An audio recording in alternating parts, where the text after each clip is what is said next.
मनुष्य वही बनता है जो वह अपने भीतर सोचता है। तुम जो चाहोगे वही बन जाओगे, लेकिन यह चाहना कोई साधारण चाहना नहीं है। यह चाहना तुम्हारी पूरी चेतना का बीज है। अगर तुम्हारे भीतर डर है तो तुम डर ही बन जाओगे। अगर तुम्हारे भीतर संदेह है तो तुम्हारा जीवन एक संदेह का जीवन होगा। अगर तुम्हारे भीतर प्रेम है तो तुम प्रेम ही बन जाओगे। ध्यान रखना, जीवन तुम्हारी इच्छाओं का प्रतिबिंब है। जैसे दर्पण में चेहरा दिखाई देता है, वैसे ही तुम्हारे विचार तुम्हारी चाहते तुम्हारा संसार बनाते हैं। तुम्हारे भीतर जो है वही बाहर खींच कर आता है। लोग सोचते हैं कि भाग्य कहीं बाहर से आता है। नहीं, भाग्य तुम्हारी अपनी चाह का परिणाम है। जो तुम गहराई से चाहते हो वही धीरे धीरे तुम्हारे अस्तित्व का हिस्सा बन जाता है। इसलिए अगर तुम महान बनना चाहते हो तो चाहना पर्याप्त नहीं है। उस चाह को अपने जीवन की धड़कन बना दो। उस चाह के पीछे लग जाओ जैसे कोई प्यासा रेगिस्तान में पानी खोजता है। तुम्हारी चाह जितनी गहरी होगी उतनी ही जल्दी वह तुम्हारी हकीकत बन जाएगी। पहला, सत्य विचार ही वास्तविकता का बीज है। मनुष्य हमेशा ये मानता आया है कि वास्तविकता बाहर से आती है। वह सोचता है कि किस्मत आसमान से गिरती है, अवसर समाज देता है और सफलता संयोग से मिलती है। लेकिन यह केवल एक भ्रम है। सच्चाई यह है कि वास्तविकता की जड़ें तुम्हारे भीतर हैं। तुम्हारे विचार ही वह बीज हैं जिनसे तुम्हारा भविष्य जन्म लेता है। अगर बीज रोगी हो तो पेड़ कभी फलदार नहीं हो सकता, और अगर बीज स्वस्थ हो तो कोई भी तूफान तुम्हें रोक नहीं सकता। ध्यान दो, अगर कोई बच्चा बचपन से सुनता रहे कि तू कुछ नहीं कर सकता, तू निकम्मा है, तो धीरे धीरे वह बच्चा सच में वही बन जाता है। वह विश्वास ही नहीं करता कि वह कुछ कर सकता है। उसके विचार ही उसे कैद कर देते हैं। लेकिन वही बच्चा अगर यह सुनता रहे कि तेरे भीतर अनंत संभावनाएं हैं, तू कर सकता है, तो उसकी चाल बदल जाती है। उसका आत्मविश्वास बदल जाता है। वह कठिन से कठिन परिस्थिति को भी चुनौती की तरह स्वीकार करता है। तुम्हें समझना होगा कि विचार कोई छोटी चीज नहीं है। विचार ऊर्जा है, और यह ऊर्जा निरंतर तुम्हारी आभा, तुम्हारी भाषा, तुम्हारे निर्णय और तुम्हारी यात्रा को आकार देती है।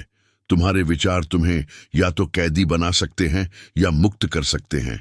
अगर तुम्हारे विचार संदेह, भय और हीनता से भरे हैं तो तुम चाहे कितनी भी कोशिश कर लो, तुम्हारा जीवन बार बार वहीं लौटेगा जहां से चला था। लेकिन अगर तुम्हारे विचार प्रेम, साहस और आत्मविश्वास से भरे हैं तो परिस्थितियां तुम्हारे विरुद्ध होते हुए भी तुम्हारे पक्ष में काम करने लगेंगी। मन एक चुंबक है, वह वैसा ही खींचता है जैसा वह सोचता है। अगर तुम अपने भीतर रोशनी रखोगे तो अंधेरा कितनी भी कोशिश कर ले तुम्हें डूबा नहीं पाएगा। अगर तुम अपने भीतर अंधकार पालोगे तो सूर्य भी सामने आकर तुम्हें रोशन नहीं कर पाएगा। याद रखो, तुम्हारे विचार ही तुम्हारे भाग्य के निर्माता हैं, और भाग्य बाहर कहीं नहीं है। वह हर पल तुम्हारे मन में बुना जा रहा है। इसलिए सबसे पहला कदम है अपने विचारों को पहचानो। हर नकारात्मक विचार को पकड़ो और देखो कि वह तुम्हें कहां ले जाएगा, और फिर उसे छोड़ दो। हर सकारात्मक विचार को पोषित करो, क्योंकि वही तुम्हें वहां ले जाएगा जहां तुम जाना चाहते हो। विचार बदलो तो जीवन बदल जाएगा। विचार ऊंचे रखो तो जीवन ऊंचाइयों तक पहुंचेगा, और अगर विचार गहरे हो तो जीवन भी गहराई पा जाएगा। दूसरा, सत्य चाहत केवल सोचना नहीं, जीना है। लोग कहते हैं, मैं यह बनना चाहता हूं, मैं वह करना चाहता हूं, लेकिन उनकी चाहत केवल शब्दों तक सीमित रहती है। वह चाहत इतनी हल्की होती है कि पहला ही तूफान उसे उड़ा ले जाता है। ध्यान रखना, सच्ची चाहत सिर्फ सोचने का नाम नहीं है, वह जीने का नाम है। अगर तुम्हें कुछ पाना है तो तुम्हारी हर धड़कन उसी के साथ तालमेल में होनी चाहिए। जैसे कोई प्यासा रेगिस्तान में चल रहा हो, उसे केवल पानी चाहिए। वह आसपास के पेड़ नहीं देखता, वह रेत नहीं देखता, वह तारों का सौंदर्य भी नहीं देखता। उसकी आंखें सिर्फ पानी खोज रही होती हैं। यही है गहरी चाहत। लेकिन आम आदमी की चाहत कैसी होती है? वह कहता है, मुझे सफलता चाहिए, लेकिन साथ ही वह आलस्य को गले लगाकर सोता है। वह कहता है, मुझे ज्ञान चाहिए, लेकिन वह घंटों फालतू की क्रियाओं और गलत सोच में डूबा रहता है।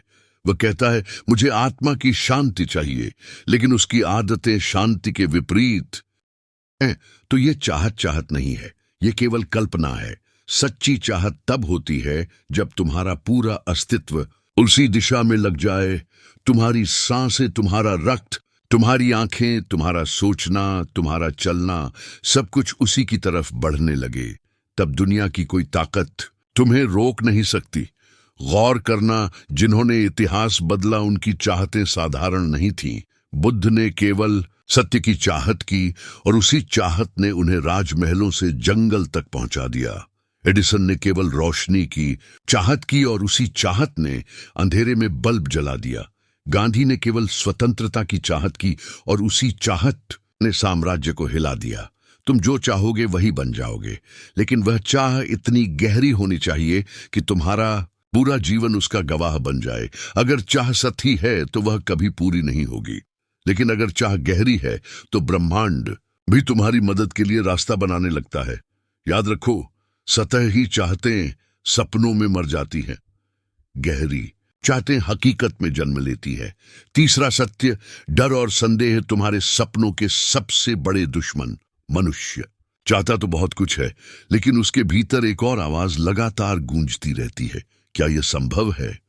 अगर मैं असफल हो गया तो, अगर लोग हंस पड़े तो, अगर दुनिया ने मुझे ठुकरा दिया तो, यही डर और यही संदेह तुम्हें कभी वहां पहुंचने नहीं देंगे जहां तुम जाना चाहते हो।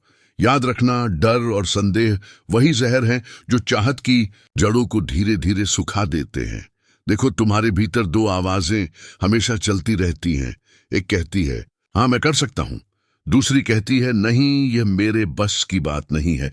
और तुम वही बन जाते हो जिसे तुम सुनते हो। अगर तुम डर की आवाज सुनोगे तो जीवन एक जेल बन जाएगा। तुम अपने सपनों के दरवाजे खोल ही नहीं पाओगे। तुम कोशिश करने से पहले ही हार मान लोगे। डर तुम्हें यकीन दिलाएगा कि सुरक्षित रहना ही समझदारी है, लेकिन ध्यान रखना, सुरक्षित रहने वाले लोग कभी महान नहीं बनते, वे केवल भीड़ में गुम हो जाते हैं। और अगर तुम साहस की आवाजें सुनोगे तो दुनिया कहेगी पागल है, लेकिन वही पागलपन तुम्हें ऊंचाइयों पर ले जाएगा। हर महान इंसान को कभी ना कभी पागल कहा गया है, क्योंकि उसने डर को नकार दिया और संदेह को त्याग दिया। ध्यान से समझना, डर असली नहीं होता, वह केवल एक कल्पना है। तुम सोचते हो कि भविष्य में कुछ गलत होगा, लेकिन भविष्य अभी आया ही कहां है। तुम डर को अपनी सोच से पैदा करते हो और फिर उसी डर में जीते हो। इसलिए अगर तुम सच में वही बनना चाहते हो जो तुम चाहते हो, तो सबसे पहले अपने डर को पहचानो, उसे चुनौती दो। हर बार जब डर कहे तू नहीं कर सकता, तुम्हारा उत्तर होना चाहिए मैं करके दिखाऊंगा। और धीरे धीरे डर कमजोर हो जाएगा, साहस मजबूत हो जाएगा।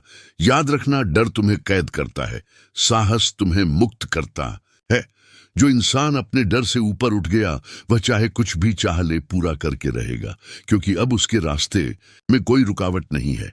चौथा सत्य, परिस्थितियां तुम्हें नहीं गढ़ती, तुम्हारा दृष्टिकोण गढ़ता है। लोग हमेशा शिकायत करते रहते हैं, मेरी हालत खराब है, मेरी परिस्थितियां कठिन हैं, मेरा परिवार मेरा साथ नहीं देता, समाज मुझे रोकता है। लेकिन ध्यान से सुनो, परिस्थितियां कभी किसी को महान नहीं बनाती और ना ही किसी को छोटा करती है। महान वही बनता है जो कठिन परिस्थितियों को सीढ़ी बना लेता है, और छोटा वही रह जाता है जो परिस्थितियों को बहाना बना लेता है। जीवन में तूफान आएंगे, कभी गरीबी का तूफान, कभी असफलता का, कभी अकेलेपन का। लेकिन असली प्रश्न यह नहीं है कि तूफान कितना बड़ा है, असली प्रश्न यह है कि तुम उसे देखने का दृष्टिकोण क्या रखते हो।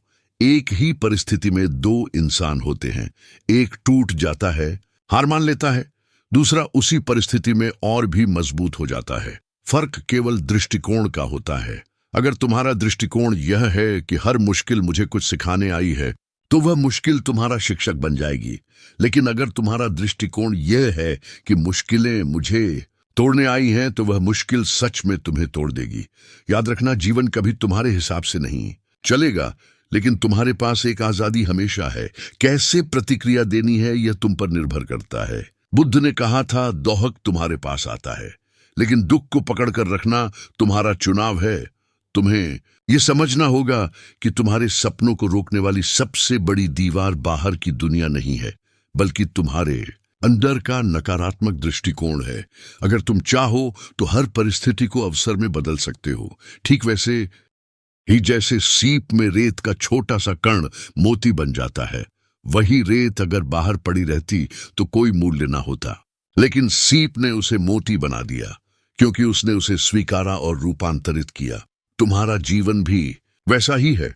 परिस्थितियां रेत के दाने हैं, अगर तुम उन्हें सही दृष्टिकोण से पकड़ोगे तो वही मोती बन जाएंगे।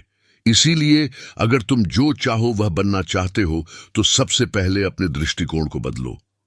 परिस्थितियां चाहे जैसी हो, तुम्हारी नजर उन्हें या तो बोझ बना सकती है या वरदान।